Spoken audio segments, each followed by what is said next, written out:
Okay, I am live and I'm waiting our special guest, Quinn Lemley, having some technical issues here.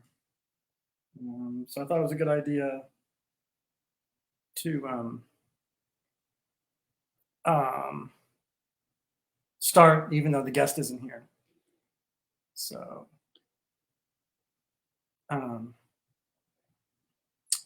I guess I should entertain you and talk about how I met our guest. Well, I Interlochen Arts Academy. It would have been 1984, I think. So it was a while ago. Arts Academy, high school, and she was already very much the star to be that she is today. And was very interested in, of course, Broadway music, show music, we'll call it, forms of American popular music, performing songs in that idiom in a very entertaining and communicable way.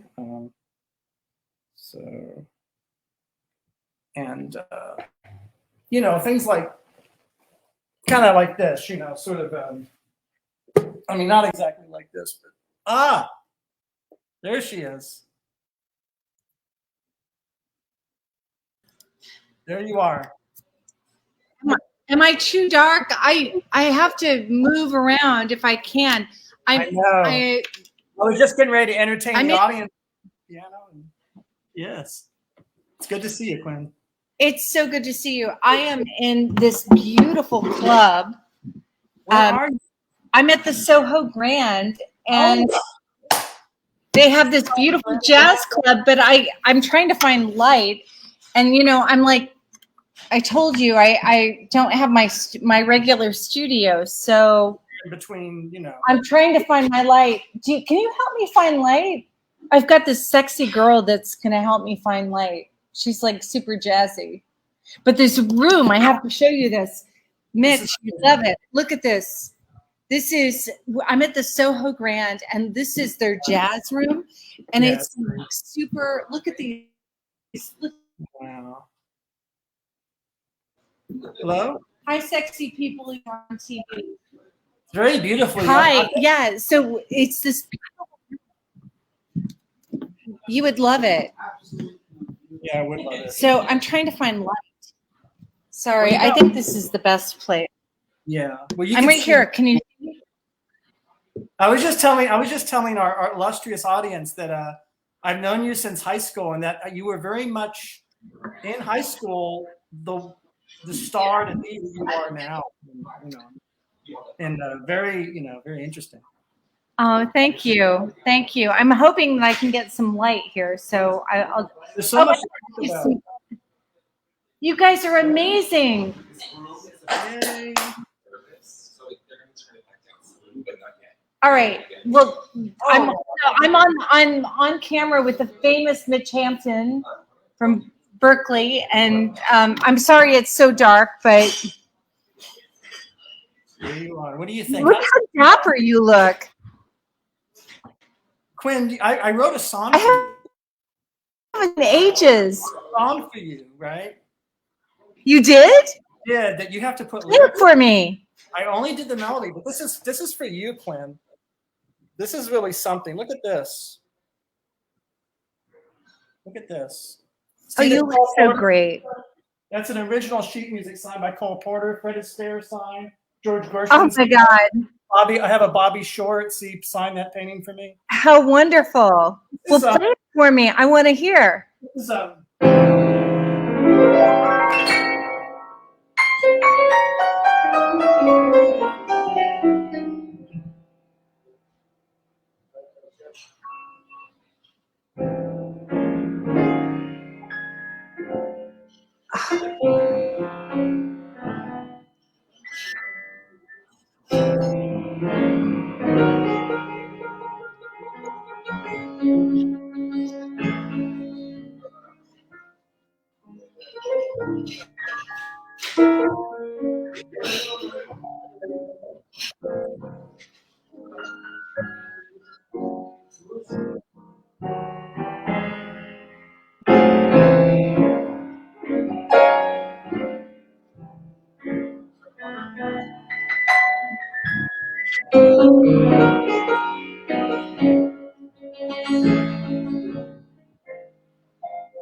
That's it.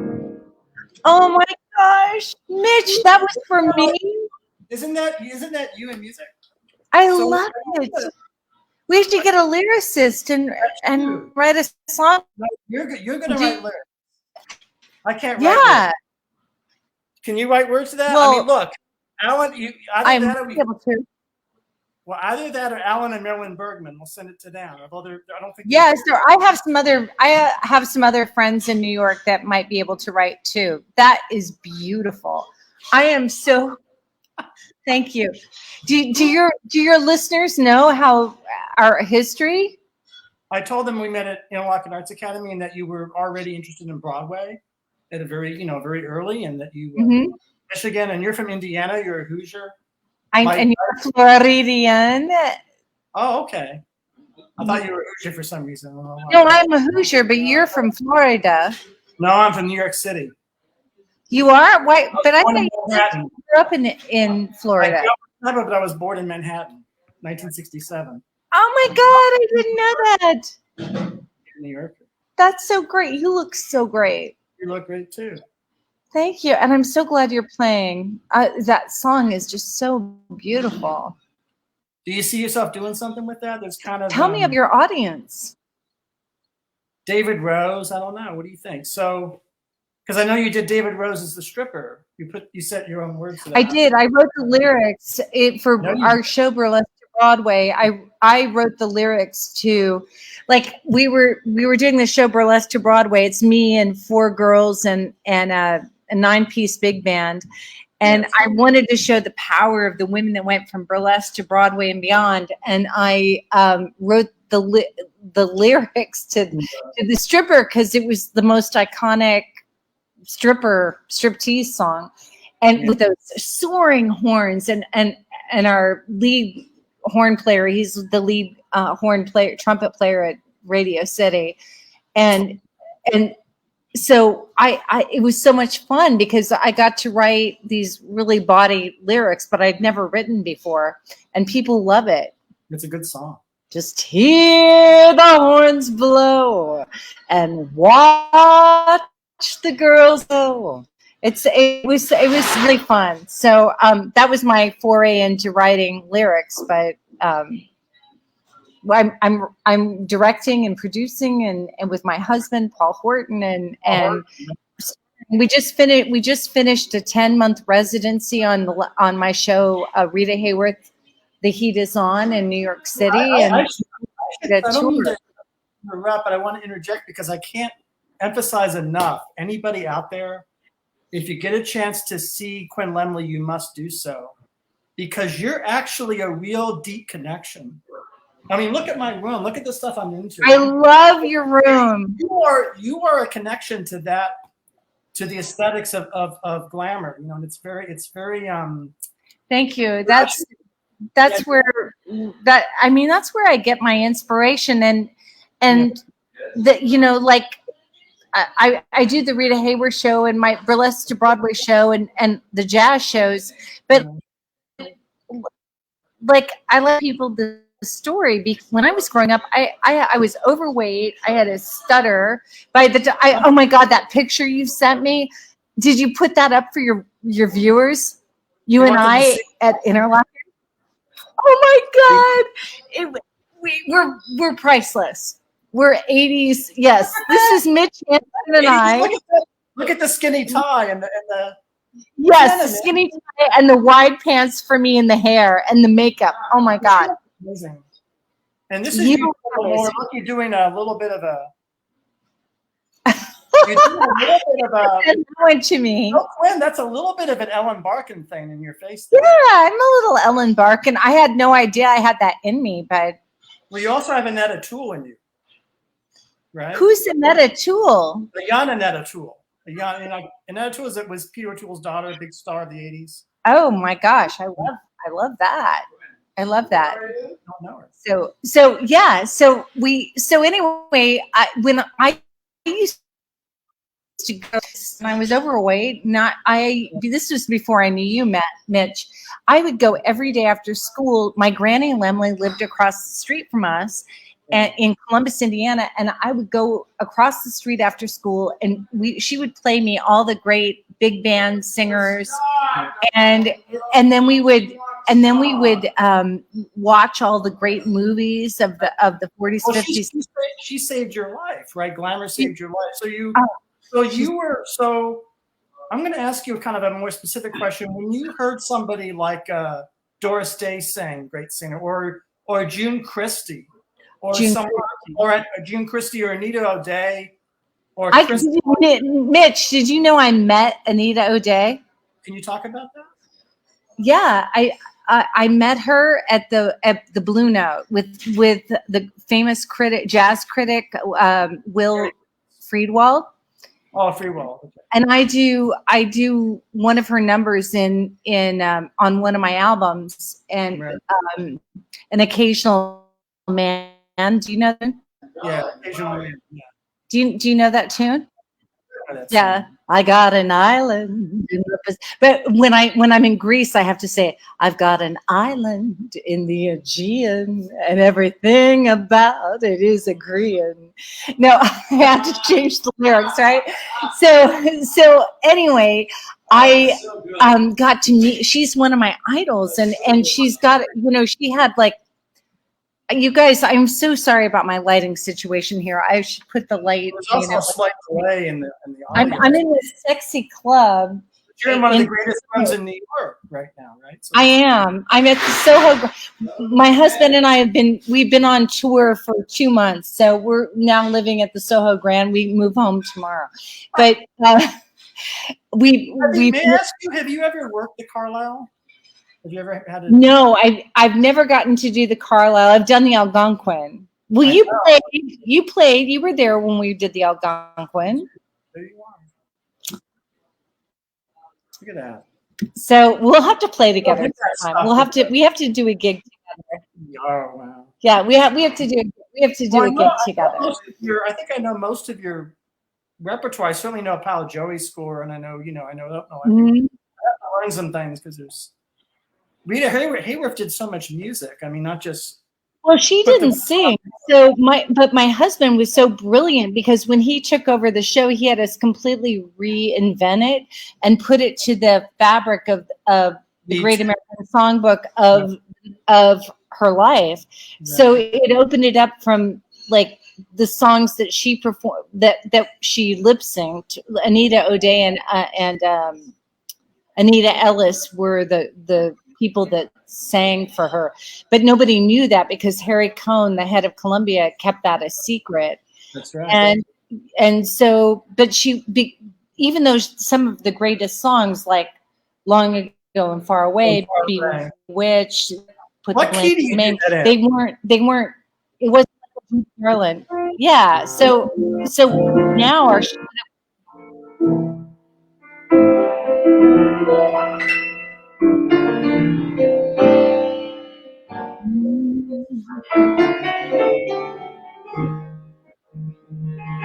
Oh, that's beautiful, Mitch.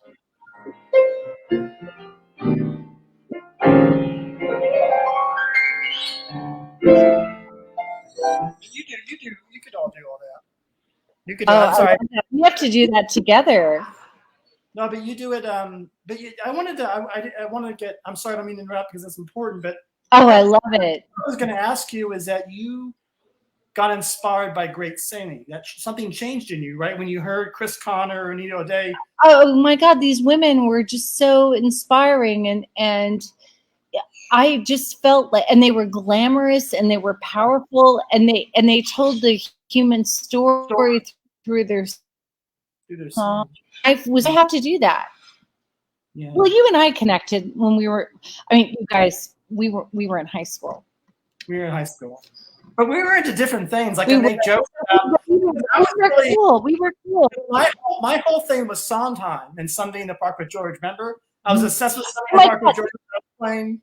Okay, so Mitch, you have to help me, because this morning we woke up and Paul was playing for me Send in the Clowns. He played it like 5 times. Oh, wow. And so I must learn the song. This is now that our show we're getting ready to tour, but I have the summer off. So I'm going to spend the summer learning songs, both standards, and then I also want to learn some contemporary songs, because I don't know if you know, but I've been directing and producing with Paul, like Queen and David Bowie and these 80s, and we did a Pink Floyd show, and I've been directing them, and so but I want it in the realm of our world.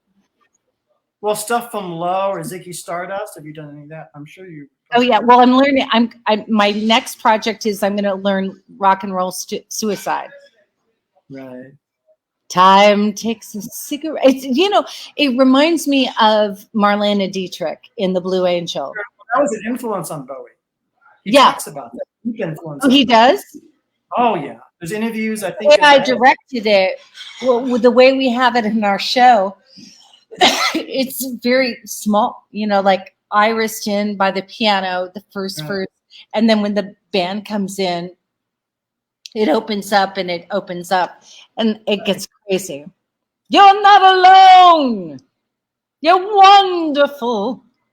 It's just great lyrics, but it comes from the world of the music that we grew up, that we live in. I mean, a lot of people. I don't know if you're there summer before.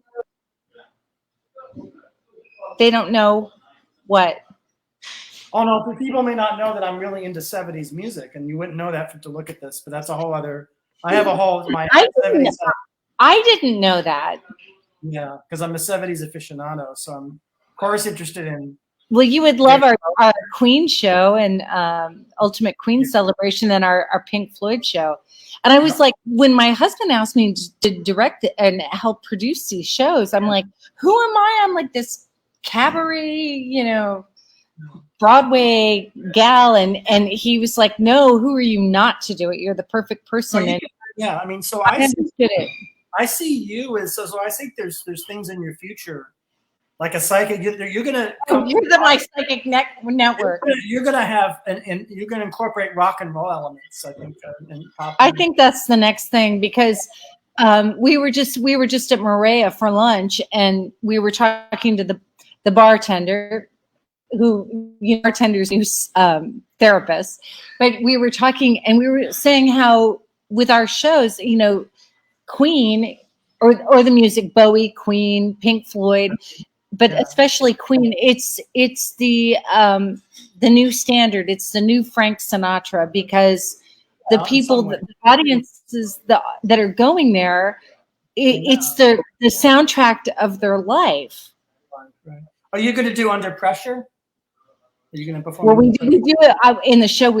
We produce Ultimate Queen Celebration. We do Under Pressure, but maybe I'll do it. I don't know. The Queen song that I want to do you have to remember, as a director and producer, that's one thing, but for me as a musical artist in my genre, like I have to stay in my lane. Like the song I want to do is "You Take My Breath Away."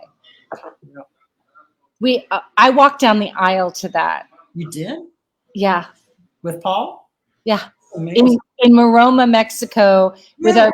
Yeah, it was so amazing, and it was such an a conventional song to come, but it was so beautiful, and I think I can sing that. Oh, sure. You could say, I mean, I just, well, you know it from the inside out because you're singing these songs. It's amazing to me. You sing a song. Well, like when you're playing your piano, I mean, you've always played with your heart, you know. Oh, I do, but there's a difference between there's something that only, and also a singer like you. I mean, because I just watched your show, this Rita Hayworth show, because well, I'm embarrassed because you watched it on streaming or whatever. But it's your Which show. isn't the same thing as being there live in person. But I'm so touched that you. No, but I wanted to say it's really. I like the new direction. Do you want to talk about the changes or new direction? Yeah. I think your audience will be interested in this because during, we were all affected during COVID, and during COVID, my writer director Carter Inskeep, he completely rewrote the book, which was very hard for me because when you have muscle memory in your body about the words and everything, but he completely rewrote everything, and he incorporated the Me Too movement, feminine empowerment, and he changed the way Rita Hayworth spoke and made it saltier and more real and accessible and more connected to audiences today, which, as an artist, you're like, oh, I don't want to have to, it's so hard to relearn this, but I embraced it. And you embraced it, but I mean, part of me feels that maybe it isn't that great a change. Like, isn't there something of the old, right? I mean, Hayworth is still one. No? I know that he kept all the good parts of the old script, but he added the more real human elements of it, and it made such a difference. And we were only Paul's my husband's my manager's idea was we had been performing big performing arts centers and touring with a 12-piece big band.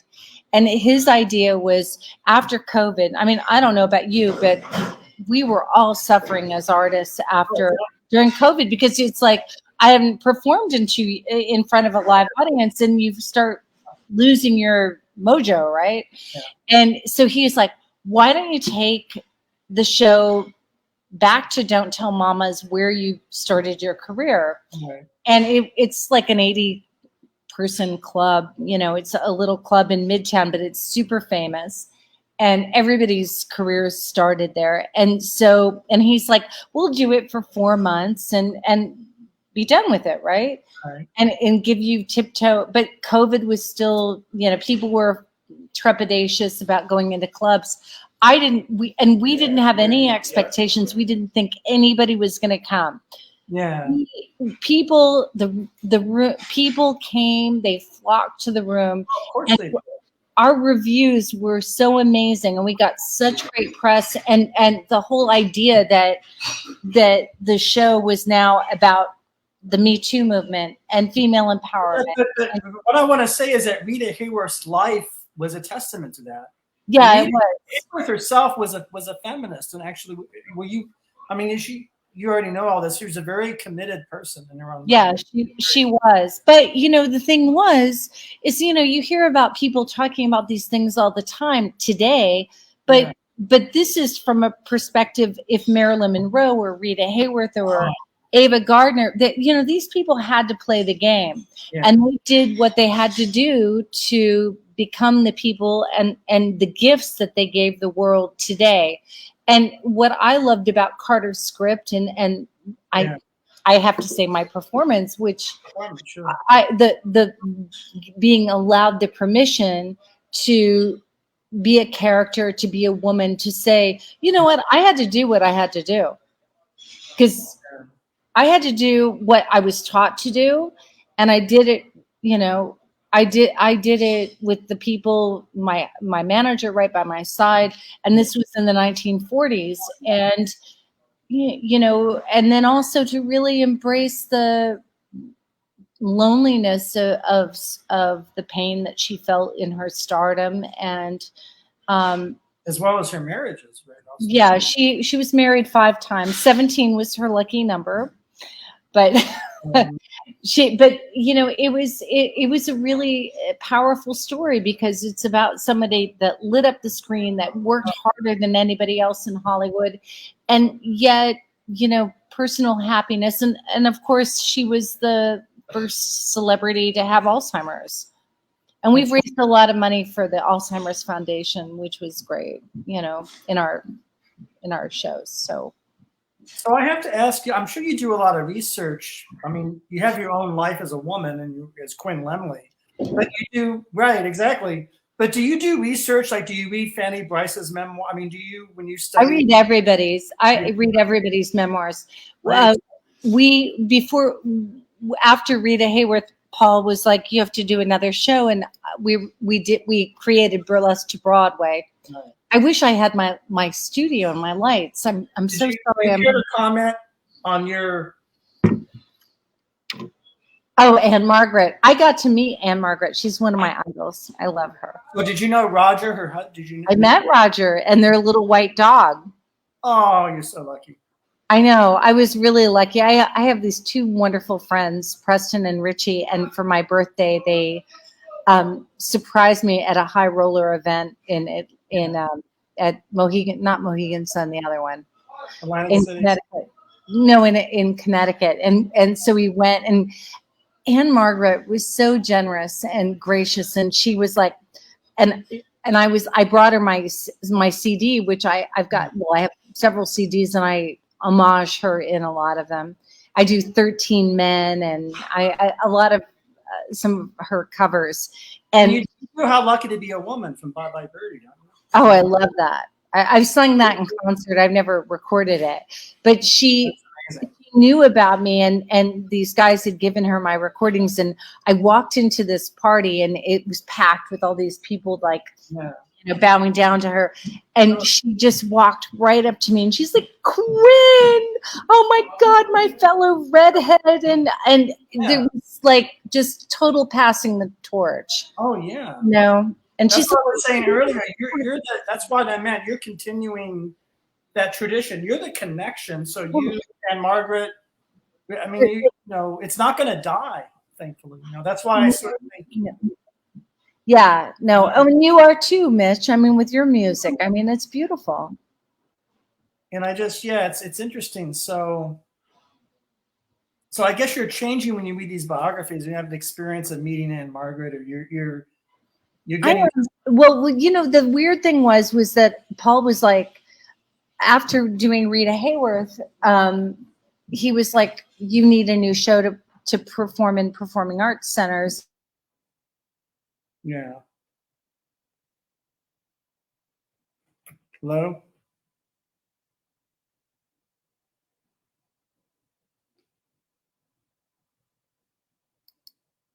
Hello? You got a little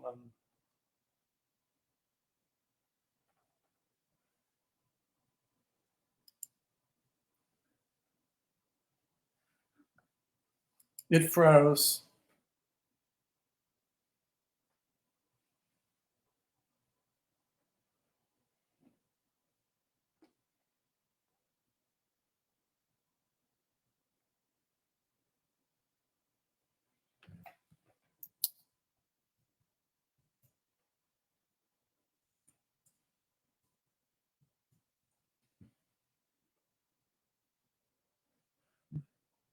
Oh.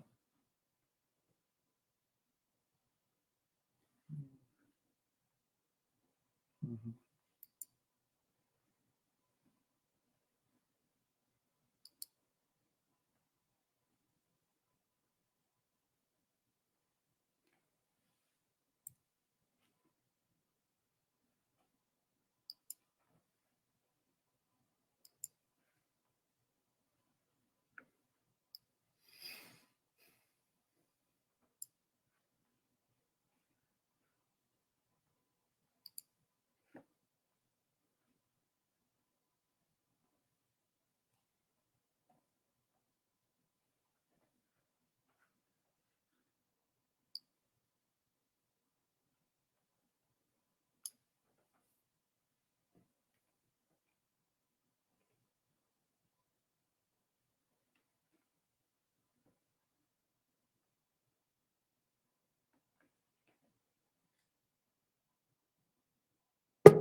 Mitch, I'm so sorry.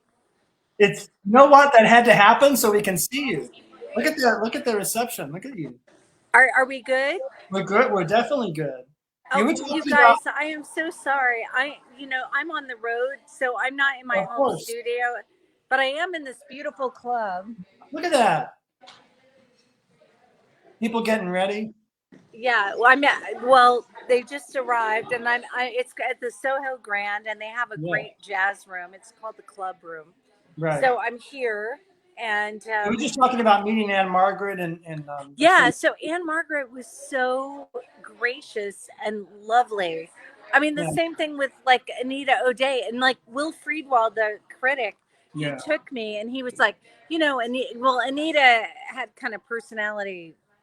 She was a little prickly, and yes. she just, I do an occasional man on one of my albums, and I brought it to her, and she was so gracious to me and just so great. So you just never know. I mean, I think when you honor people, they're just awesome.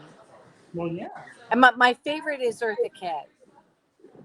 You met her with the kid, and you were with the kid. Many times at the Carlisle, and That's right. she's one. I didn't you weren't you didn't we weren't we together once around Eartha Kitt? I don't know. We've been at the Whoa, no, Algonquin. you're right. Whoa, you're right. We went to see her with the cat. We did. That would have Yeah. been in the 80s, right? 88 or 87. I'm not supposed to talk about that. Yes, I'm 22. Well, you were 12. You know, I don't was 12. You were 12. So are you. Can I show you my suspenders? Look at this. You look great. These are from the 50s. So who is that? Is that Veronica Lake? I ask of your. Hold on, I'm gonna have to hold on. I have to put on. No. It looks like Veronica Lake. I can't tell. This is from the 50s, and that is so cool. And this tie is from the 30s, 1937. It's so dapper. It's adorable. The only thing contemporary is the suit, you know, the shirt.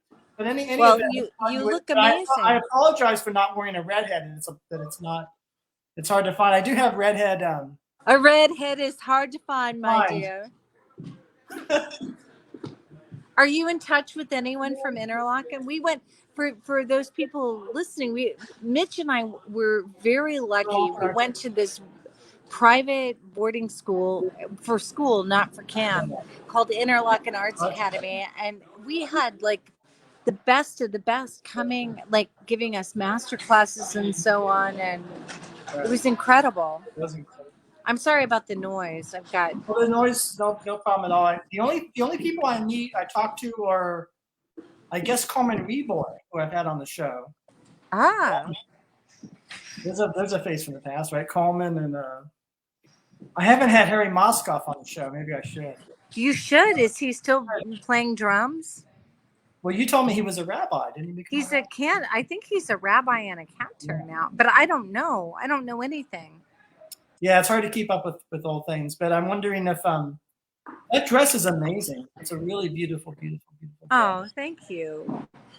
Your work must be, just not even.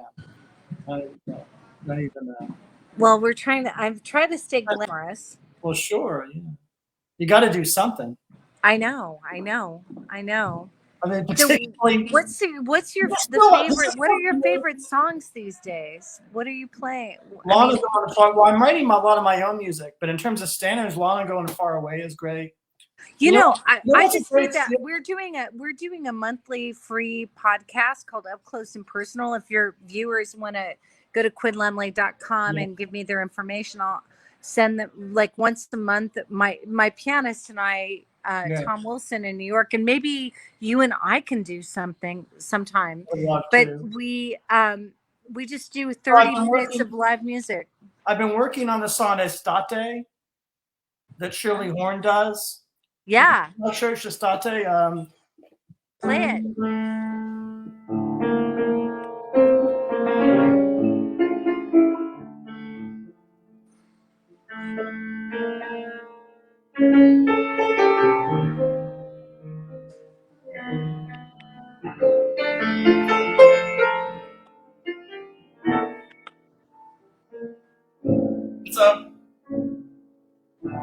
Love it.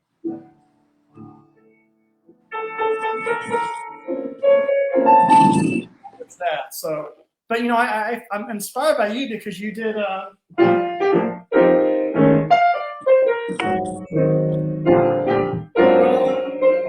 that one of the ones you do? That was the stripper. That's right. Is that the tempo you do it? Yeah. Hear those drums? Aren't they hot? You want something that I've got? Oh yes, that's right. That's why you've come, and that's just the start. There's more where that came from. Is what you'll get, what you'll see. Yes, that all depends on me. The lights, the sets, the band, the clothes, and just what I decide to expose.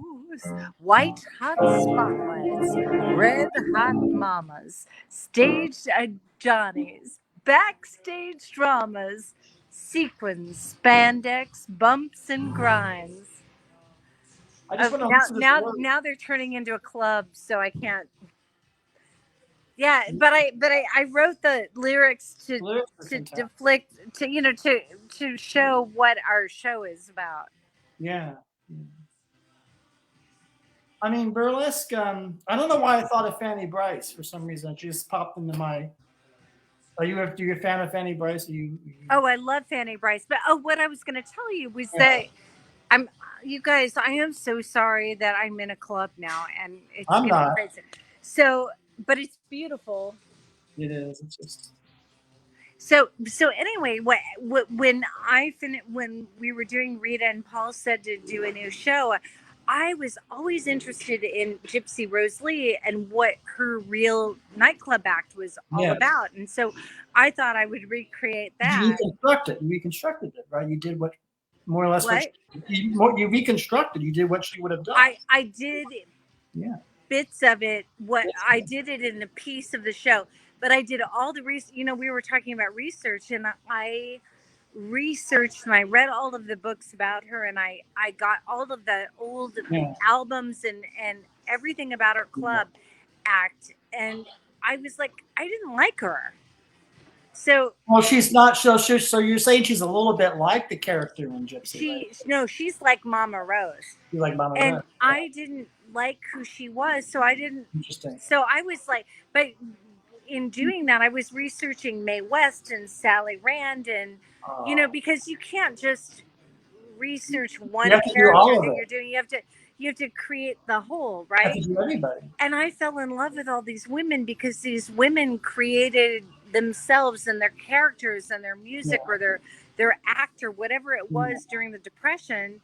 Yeah, it's amazing. In a time where women didn't do that, and Sally Rand was an out-of-work dancer, and she crashed the World's Fair with her Lady Godiva and the fans, and she was making like $3,000 a week up until she died, and reshaped culture as we know it. And Mae West was a writer and director, and so that's when we created Burlesque to Broadway. That was what that was about. I mean, Mae West is a great writer. I love her. So I love her 70s stuff too, like the stuff she did. Oh, I know. So it was so funny because my husband was like, "Why don't you do Johnny Lee Hooker's Boom Boom? You and 4 girls do a sexy performance pseudo striptease of Boom Boom, but do it like the Boss did it with horns, and and I'm like, who am I to do?" And we did it. And then it was after we created our arrangement that I realized that Mae West did a whole 70s, was it 70s or 80s? She did Boom Boom, and she did all of those stuff, all of those, the Beatles and all of these crazy. And it's so funny because she doesn't sing, she just goes boom, boom, boom, boom. I mean, Quinn, have you ever done a version of Jane Russell's song from Gentlemen Prefer Blondes, and hired like dancers or chipping? Wait, have you ever wanted to stage that? I would love to. Ain't there anyone here for love? You know what I'm talking Oh, about? don't worry, honey, you'll hurt yourself. You should film it in a gymnasium and get like, I don't know, I mean, that would be amazing, right? That would be fun, Mitch, and you can play. Well, no, that has nothing to do with me. And we can do close-ups of you, like tickling the teeth. Oh, you have to have. I'm not the type of, you need to, the kind of Mark Spitz type of people. That's a great song, though. I loved it. I didn't get as much attention as the Marilyn Monroe songs, but it's a fun. That's why I brought it up, because I think. Yeah. I mean, it's interesting. Sally Rand and Mae West, and just they kind and Sophie Tucker. I mean, Tucker, yeah. We do, and the other thing that what we decided to do was, like, how they had the crossovers with the baggy pants comics and so on. Yeah. So what we did in our show, Burlesque to Broadway, is I was like, why can't 5 sexy women do these jokes? Oh yeah. And they're sexy, and there's double entendre, and and more like embrace the Gracie Allen kind of jokes, or Abbott and Costello. And so we did that, and it worked beautifully. I mean, that would be great. I mean, so do you? I know that you had a lot of I use the word wisdom about. Well, I mean, you're on journey of an aesthete. You're an aesthetic person. You have a lot of insight into, well, certainly sensuality and the erotic. And you're dealing with that. You're dealing with that dimension in your art, but you find a way to integrate it and kind of really. I'm sure you have a whole theory or whole. You might just do it. You know what I mean? It's kind of a. Because in our world now, that's sort of right. That's kind of a hot button topic, right? I think you have to be sensual. I mean, yeah. All the pop artists are, but they all take it from all of the great. They take it from Mae West, and they take it from Mae West, and like my show Burlesque to Broadway. I mean, you wouldn't have Cher or Bette Midler or Madonna. You guys, I'm sorry, the lights are dimming. It's a very sexy room. Look at this. With sexy people walking around. Sexy people. You're one of them. Oh, thank you. Except you're sitting down, I'm sitting down. I'm on this couch. You're comfortable. Yeah, this is the sexy jazz club. It's amazing. They're going to start soon. Hopefully I'll be playing here soon. But it's getting loud. I might have to move into the other room. But yeah, we all take from the past, and then we add on, and a lot. Sometimes I don't think it's disheartening for me when I don't know about you, Mitch, but when younger artists say, Charlie Parker who, or Ella Fitzgerald who, and they don't realize how you wouldn't have a Beyonce, you wouldn't have a Bette Midler or a Cher without these people, Absolutely. So I can move it if it's too loud. You and Paul sort of construct arrangements and do. How long do you work on numbers, or how much time is it? Because some songs are more involved than other songs running. Well, I'm somebody that has to really work on my music. I mean, I'm somebody that practices and practices and practices. I do too. I do. I'm not somebody that can wing it. I'm not a winger. Well, of course, but I'm just wondering. I mean, I guess what I'm back to the practical question: is the difference when you're with a huge big band and you've got those kind of charts? Well, but by the time I get to the big band, I've worked out the arrangement. Right. Like I sit there. I go to the studio like at least 3 or 4 times a week, and I have even to this day I have my voice lessons. I work with my director. Yeah. I am not a winger. I don't because for me, I don't know about you. I mean, I know that you're great with your improvisation and so on, but for me, I find freedom when I rehearse, and then I can let it go. Because you never know what the audience is going to give you. You never know what's going to happen on stage. And God knows problems happen. Sure. So my feeling is very similar to yours. I actually start with a very strict foundation, and I integrate that foundation, and only then do I let go. But Right. then you play it through that first, right? It's Me too. Like I don't yeah, feel comfortable. yeah. Like I don't feel comfortable just You got to have the foundation. winging something. No, I you don't just wing it. don't. Yeah, But I feel comfortable. Like Tom and I've been doing these up close and personal online virtual shows just to reach out with our audiences like we're doing today. yeah, And there it's just me and it's piano and vocal, which is very exposed. And the arrangements that we do in the quartet or the big band or whatever, yeah. it doesn't translate the same way, and so he has to do what you do and play a lot, riff a Right. lot, and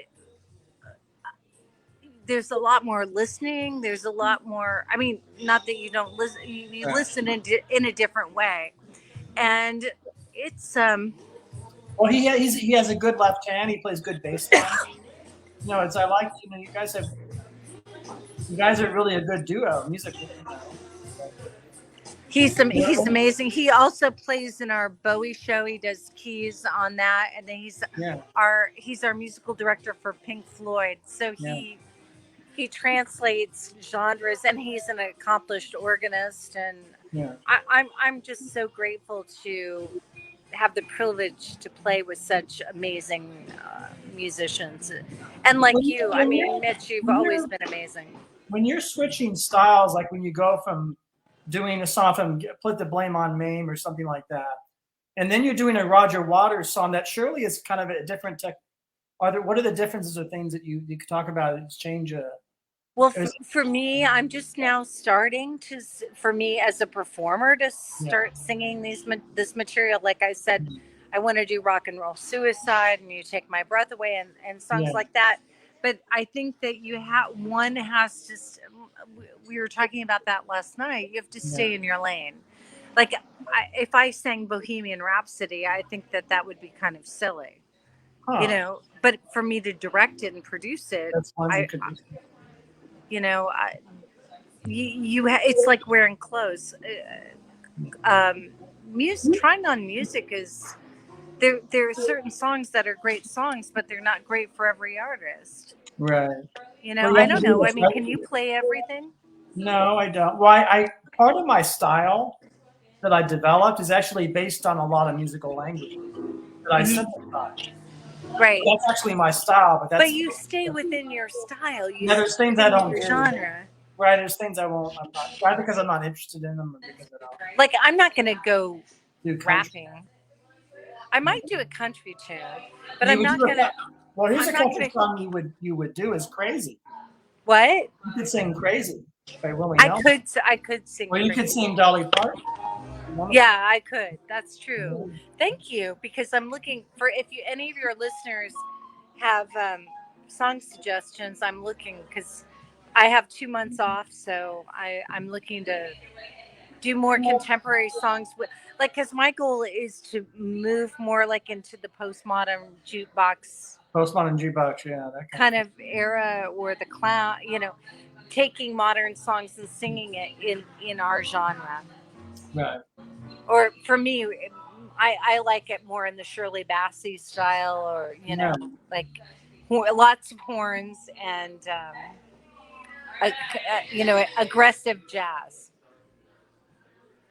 Could you see yourself singing God Only Knows? What? Did you see yourself singing God Only Knows by Brian Wilson? Or I don't know. I have to think of myself doing that. I haven't yet. That's a great. What Michel Legrand songs have you done? Have you done none? I have not done any Michel Legrand. You haven't even done You Must Believe in Spring, or I know them, but I've never sung them. I haven't had the opportunity to. Which ones have you done? You Must Believe in Spring and Summer of 42. Summer of 42 is great. Yeah. That's great. Yeah. Right. And also, the other thing I want to do is do some more international things. Like I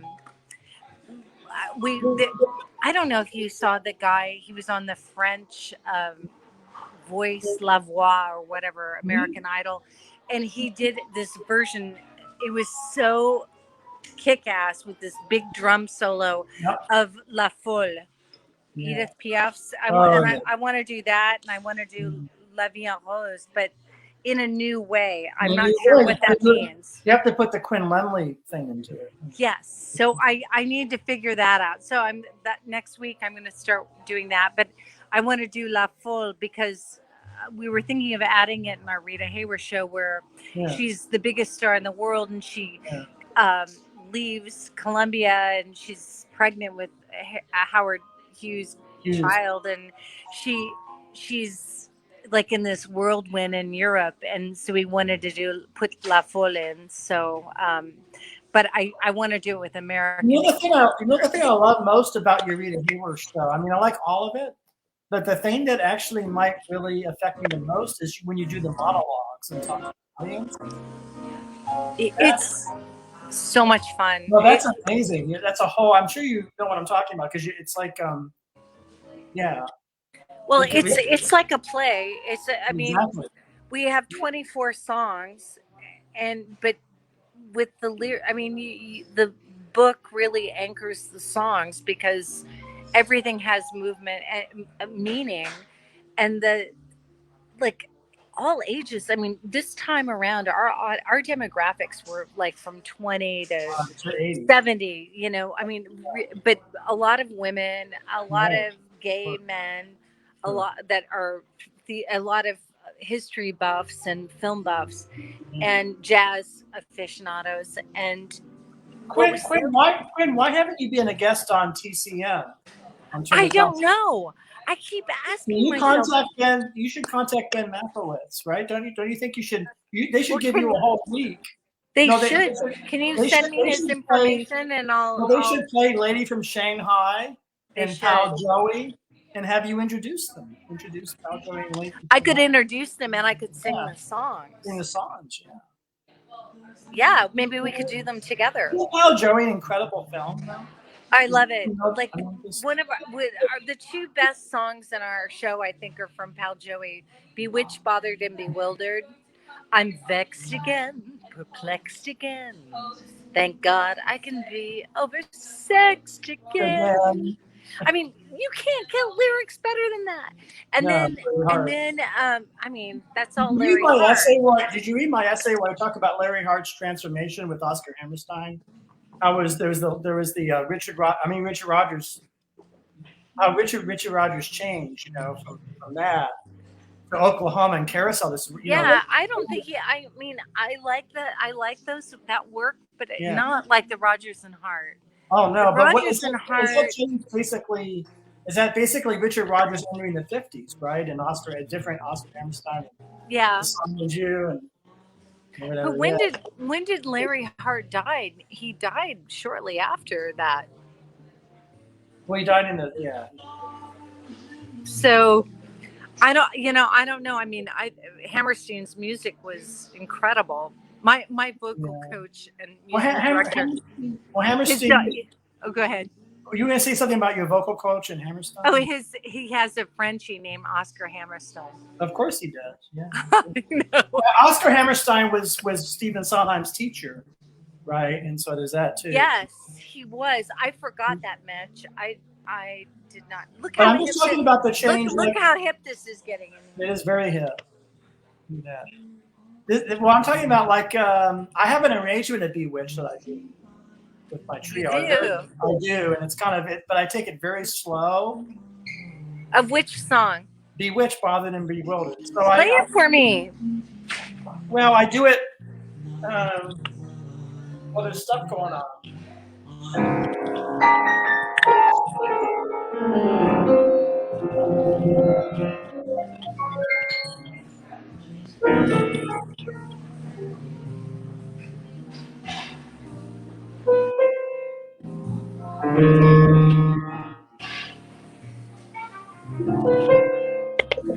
That's it. I love it.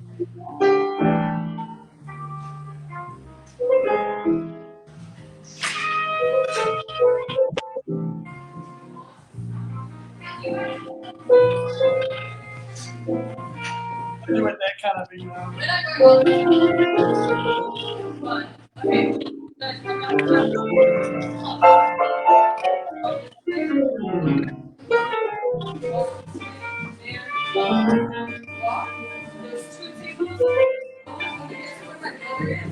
Yeah, there's all this stuff going on. So I love it. No, musically, But I would definitely- harmonically, and lyrically, those songs are masterpieces. Why, Long Ago and Far Away too, Jerome Kern. Why do the harmonics go up on certain lyrics? Trying to decide. It's one thing if you're playing an instrument, but when you're the vocalist, it's like you have to make sense of the emotion behind what they're saying. If you're doing the song "My Shining Hour," I'm sure you've sung that, right? This will be my. I've never sung. I know the song. I never sung it. Have you ever sung "This Song Is You"? Have you ever done that? No. Or I don't know. Just name a song from that. Wow. Have you ever done some of the Fred Astaire songs like "Pick Yourself Up"? Start all over again. I do. Well, I've done the Shorty George. I do Accentuate the Positive. I do. Yeah. I've done Dearly Beloved, like the Rita Hayworth stuff. Right. I have Sammy Kahn's book around here, the first edition. Yes, I Can. Do you know that, Sammy Kahn? If you're a Sammy Kahn fan, I guess maybe. I love Sammy. I'm also a big fan of Frank Lesser. I don't know how you feel about Frank Lesser. Of course. Yeah. I mean, how can you not be? Right, but have you done Adelaide's Lament? I'm sure you've done that, probably. No. Well, I know it. No, I've never done Guys and Dolls, right? Yeah. That is a great song. It is a great song. I love it. I mean, I'm just wondering the world that those songs came out of, which was Mitch, I think about the music a lot from that period, and I think the creativity was, even though they had the Hayes office and they were limited. Well, that's why. Well, but I think the Hayes office. But see, the Hayes office had a silver lining. It did that's what made the work more interesting. It is because if you listen to contemporary music, everything, and I'm not dishing contemporary music because it's wonderful, but in terms of lyrics and double entendre and wit and all of that, they were forced. I mean, here I'm listening to Sinatra, but they were forced to express different emotions. Through the lyrics and the double entendre and through the music and the way they were composing. Absolutely. Where now you can just have like a beat and be hip and then say, oh yeah, sex, or, whatever, and not have that, I mean, it's complicated because of course the Hayes office oppressed people, but it also made things possible. Yeah, it did. It's kind of a, right? We're losing audio. This place is getting crazy. Look at this. Is it time for us to conclude our episode, you think? Or no, we don't. Thoughts? Well, I mean, do you have any thoughts more that you want to discuss or things that are? Well, I would love for your guests to come visit me at QuinnLemley.com and subscribe, and I'll let them know when they can. We're doing free online concerts once a month, and I'm touring, and I just finished my tour, but we're going to go back on the road in September. And so if they go to QuinnLemley.com and subscribe or hear a free song, and that would be really great. And I want to stay in touch, and I can't wait to play with you. Yeah, we should do it. Mitch, we should do amazing. Julie London. Do you do any Julie London? I do a lot of Julie. I do Crimea River. I do Daddy, I want a diamond ring, bracelets and everything. Bobby Troop. Do you do Girl Talk? He wrote Route 66. Do you do Girl Talk, or is that verboten? Are you allowed to do No. Isn't Girl Talk, though, like kind of... I don't know if it would play today. That's what I mean. Can you do it? I mean, I could sing it, but I don't know if it, like, one of my favorite Anne Margaret songs is 13 Men. Oh, I don't know if that would play today. I like that song. There were 13 men and me, the only gal in town. You know. No, but that's a good song. I mean, it's a novelty song, right? In a way. It's kind of novelty. Mitch, are you there? I'm here. It's a novelty. I've got photographers. I feel like you and I are at some kind of a party. Doesn't it feel like it's midnight? I know, we're here, you guys. Doesn't it feel like it's midnight? Here, I'm going to walk you guys around. I'm in the club room at the Soho Grand. Look at this. In Soho. Oh, wow. Oh, and here's Paul. He's here. Wave, Paul. Wave. So we're here. Hey, My Paul. friend Mitch. Paul, Hey, Mitch. This is an Mitch, honor. This Wow. is Paul. Hey, Mitch, how are you, my Oh, friend? We're on his TV show. Oh, you're live TV. We're live. Yes. So we're here, and but we've got to play. We got to sing together. So you got to sing. You got to do it. And, Yeah. I'll leave all the material up to you. You decide. I may make a suggestion, but Please. I'm looking for. If you're fans or you have. You're the one that knows what's right for you. Well, you got to try them on. I mean, that's what's fun about music. Yeah. That's right. Well, thank you, Quinn, for your generosity and all the technical things and the lights on and lights off. And you guys, I'm so sorry that I'm so sorry about the lights and the technical problems, you guys. But we're here together. We're here together and celebrating life with nothing to hide. Nothing to hide. Well, thank you, Quinn. Well, Mitch will be in touch and we'll play together soon. And for all your fans, thank you so much. Thank you.